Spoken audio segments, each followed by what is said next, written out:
पिछली कक्षा में हमने बस यहाँ तक छोड़ा था, तो चलिए यहीं से शुरुआत करते हैं। दूसरी ओर गुजरात में पतंगों के बिना तो मकर संक्रांति का जश्न अधूरा ही माना जाता है। इस दिन आसमान की ओर यदि नजर उठाएं तो शायद हर आकार और रंग रूप की पतंगें आकाश में लहराती हुई मिलें। प्रत्येक गुजराती, चाहे वह किसी भी धर्म, जाति या आयु का हो, पतंग उड़ाता है। हजारों लाखों पतंगों से सूर्य भी ढक ढक सा जाता है। तो यहाँ पे बताया गया है कि गुजरात राज्य में पतंगों का त्योहार, मकर संक्रांति को पतंगों का त्योहार भी कहते हैं, क्योंकि इस दिन सभी लोग मतलब अपने परिवार के साथ पतंगों की प्रतियोगिता भी करते हैं और सब एक साथ मिलकर मिलकर पूरा राज्य बहुत ही खुशी से इसे मनाता है, इस त्योहार को। और इस दिन आसमान में अगर देखें तो हर जगह तरह तरीके की पतंगें और आकाश में लहराती हुई नजर आएंगी। और एक बात और है कि इस त्योहार पर सिर्फ यही नहीं है कि हिंदू लोग ही इस त्योहार को मनाएं, पतंगे उड़ाएं। इस त्योहार पर हर जाति, धर्म और आयु के लोग पतंग उड़ाते हैं, जिससे कि राज्य में एकता का भाव बढ़ता है। और ऐसा मतलब ऐसा लगता है कि जैसे पतंगों की वजह से सूर्य ढक सा गया है, इतनी पतंगे उड़ाई जाती हैं। नीचे बढ़ाइए भैया।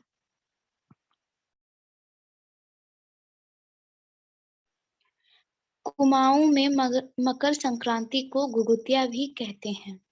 इस दिन आटे और गुड़ को गूंद कर पकवान बनाए जाते हैं।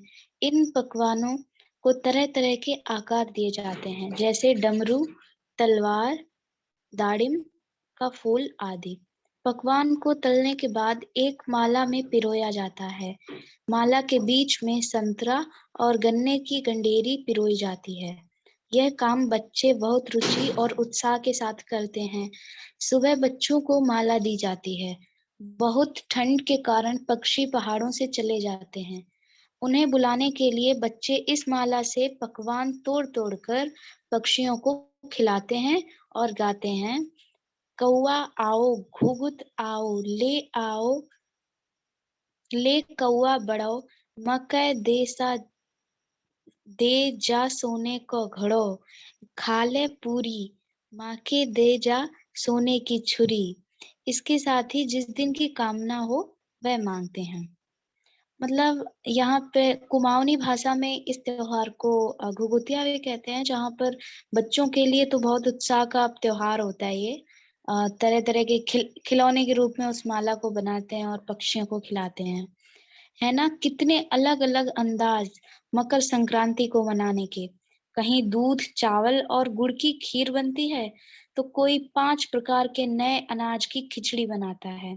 कहीं कहीं लोगों का सैलाब नदी में स्नान के लिए उमड़ पड़ता है। लोग ठंड से ठिठुरते रहेंगे, पर बर्फीले पानी में कम से कम एक डुबकी तो जरूर लगाएंगे। हाल यह होता है कि इन जगहों पर तिल रखने की भी जगह नहीं होती। तिल से याद आया, मकर संक्रांति के दिन पानी में तिल डालकर स्नान करना, तिल दान करना, आग में तिल डालना, तिल के पकवान बनाना विशेष महत्व रखते हैं। यहाँ पर बताया गया है कि मकर संक्रांति को हमारे यहाँ तो मकर संक्रांति कहते हैं, पर हर जगह इसके तरह तरीके के नाम हैं, अलग-अलग नाम हैं और अलग-अलग मनाने का ढंग भी है। तो कहीं पर दूध और चावल और गुड़ की खीर बनती है, तो कहीं 5 अनाज की खिचड़ी बनती है।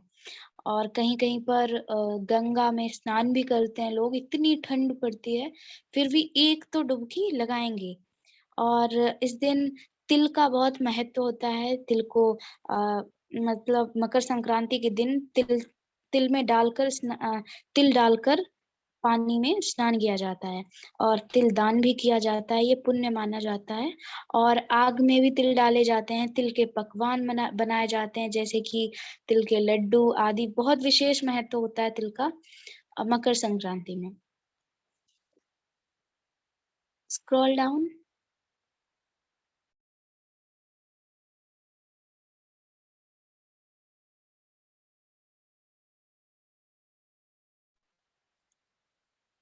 तुम्हारे घर या इलाके में इस त्योहार को कैसे मनाया जाता है? इसे खिचड़ी, पोंगल, मकर संक्रांति या कुछ और कहा जाता है?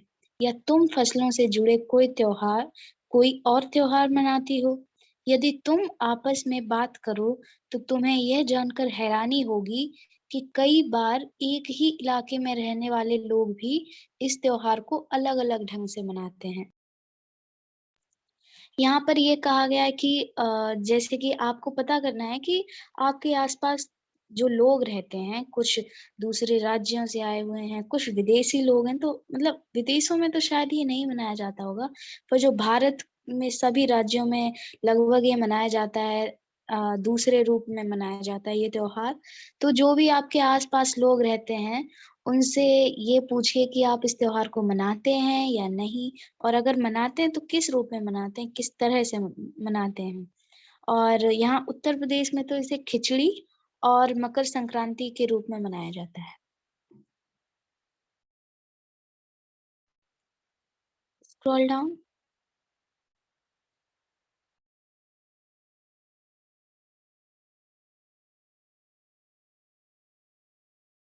अब यहाँ पे कुछ प्रश्न दिए गए हैं, कुछ प्रश्न और आपको अपने विचार यहाँ पे लिखने हैं कि जैसे खिचड़ी में अइसन जाड़ा हम पहले कब्बो ना देखनी, तो इसमें आप खिचड़ी से क्या मतलब समझ रहे हो? और दूसरा है क्या कभी ऐसा हो सकता है कि सूरज बिल्कुल ही ना निकले? अगर ऐसा हुआ तो? यहाँ पे आपको अपने विचार लिखने हैं कि अगर सूरज ना निकला तो क्या हो सकता है? मतलब हमेशा अंधेरा ही रहेगा और जो भी आपके पास जो भी तथ्य हों उन्हें लिखिए। और तीसरा प्रश्न है, बाहर देखने में समय का अंदाज़ा क्यों नहीं हो पा रहा था? जिनके पास घड़ी नहीं होती, वे समय का अनुमान किस तरह से लगाते हैं? ये एक बहुत ही अच्छा सवाल है मतलब कुछ लोग तो परछाई से समय का अनुमान लगाते हैं और किस-किस तरह से लोग अगर घड़ी ना हो तो समय का अनुमान कैसे लगाते हैं, आपको ये पता करना है। और चलिए दूसरे प्रश्नों की ओर चलते हैं। यहाँ पे प्रश्नों का शीर्षक है तुम्हारी जुबान। मतलब इसमें आपको अपनी भाषा में इन प्रश्नों का उत्तर लिखना है और अपने अंदाज में लिखना है। Scroll down.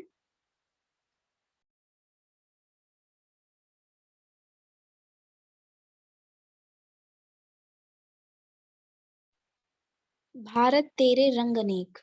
अब यहाँ पे एक गतिविधि दी गई है कि आप लोग जो भी भारत में भारत की विविधता को पहचानें और तरह-तरह के त्योहारों की खोजबीन करें और उनके चित्र, फ़ोटोग्राफ, कहानी, कविता आप कुछ भी लिखें। और दूसरा प्रश्न है, तुम्हें कौन-सा त्योहार सबसे अच्छा लगता है और क्यों? इस दिन तुम्हारी दिनचर्या क्या रहती है?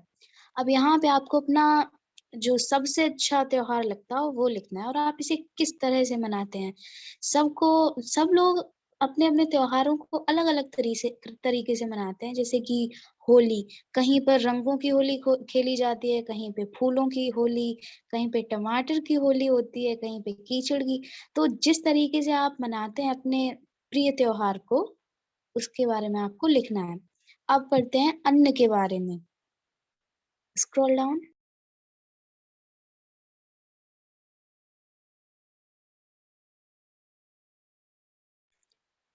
जैसा कि हमने अभी पढ़ा कि फसल के त्योहार पर तिल का बहुत महत्व होता है।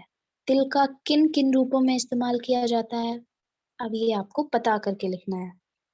जैसे कि तिल का पूजा-पाठ होता है तब भी तिल लगता है और तिल का तेल भी होता है, तिल के लड्डू भी बनते हैं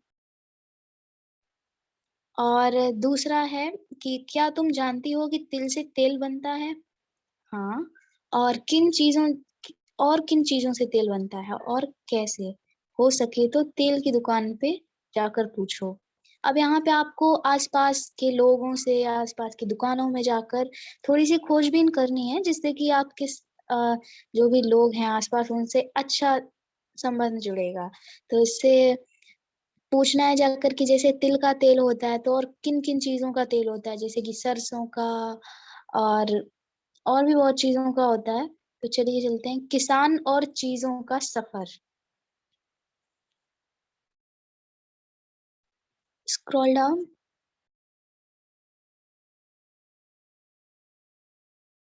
अब यहाँ पर ये बताया गया है कि किसान मतलब आजकल की जो बच्चे हैं, उन्हें यही नहीं पता है कि किसानों की हमारे जीवन में क्या भूमिका है। तो आपको ये अनुच्छेद पढ़ना है और जो भी प्रश्न हैं या फिर तथ्य लिखे हैं, उनको पढ़कर आपको अपनी अभ्यास पुस्तिका में लिखना है।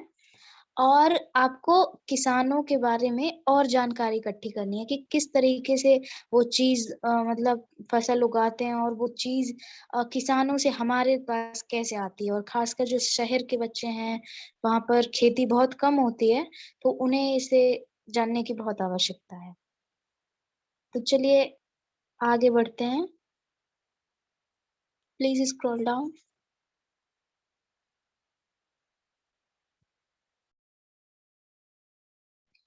अब यहाँ पे बहुत ही अच्छी गतिविधि आई है, जो कि खास पकवान।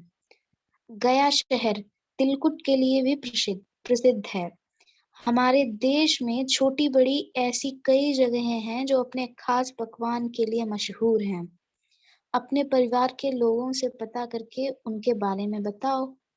तो जैसे कि आगरे का पेठा बहुत प्रसिद्ध है और गया शहर के तिलकुट बहुत प्रसिद्ध हैं। तो ऐसे ही आप लोगों को शहरों के नाम या बताने हैं कि अ, वहाँ का कौन-सा पकवान सबसे ज़्यादा मशहूर है?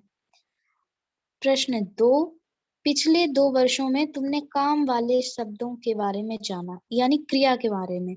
इन शब्दों को क्रिया भी कहते हैं, क्योंकि क्रिया का संबंध कोई काम करने से है। क्रिया का क्रिया का संबंध मतलब काम करने से है, जो भी शब्द ये दर्शाए कि काम हो रहा है, तो उसे क्रिया कहते हैं। नीचे खिचड़ी बनाने की विधि दी गई है। इससे बीच-बीच में कुछ क्रियाएँ छूट गई हैं। उचित क्रियाओं का प्रयोग करते हुए इसे पूरा करो। जैसे कि छौंकना, पीसना, पकाना, धोना, परोसना, भूनना ये सब क्रियाएँ हैं। तो चलिए चलते हैं बंगाली खिचड़ी। इसे कैसे बनाते हैं? 5 व्यक्तियों के लिए अगर बनानी है तो। यहाँ पे सामग्री दी गई है और उनकी मात्रा बताई गई है। तो सामग्री में आपको अदरक, लहसुन, इलायची के दाने, स्क्रॉल डाउन,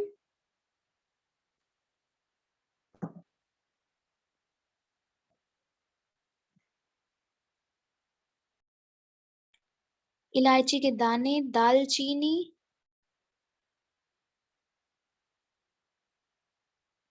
पानी, मूंग दाल, सरसों का तेल, तेज पत्ता, जीरा, प्याज बारीक कटा हुआ, चावल धुले हुए, फूल गोभी बड़े-बड़े टुकड़ों में कटी हुई, आलू छीलकर 4-4 टुकड़ों में कटे हुए, मटर के दाने, धनिया पिसा हुआ, लाल मिर्च पिसी हुई और स्क्रॉल डाउन,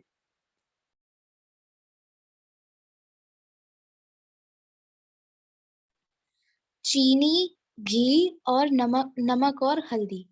तो इसकी विधि को पढ़ते हैं कि आप बंगाली खिचड़ी कैसे बनाते हैं। इसको आप ज़रूर इसे बनाकर देखें, अपने माता-पिता की देख-रेख में आप इसे बनाकर देखें, बहुत ही अच्छा पकवान है। इलायची, दालचीनी और लौंग में थोड़ा-थोड़ा पानी 1 छोटा चम्मच डालते हुए यहाँ पे आपको भरने हैं जो ऊपर क्रियाएँ दी गई हैं, उनको भरना है। तो इससे कि आपकी विधि पूरी हो जाएगी और आपको आ भी जाएगी, एक नई रेसिपी आपको पता चल जाएगी। तो इसी के साथ यह पाठ समाप्त होता है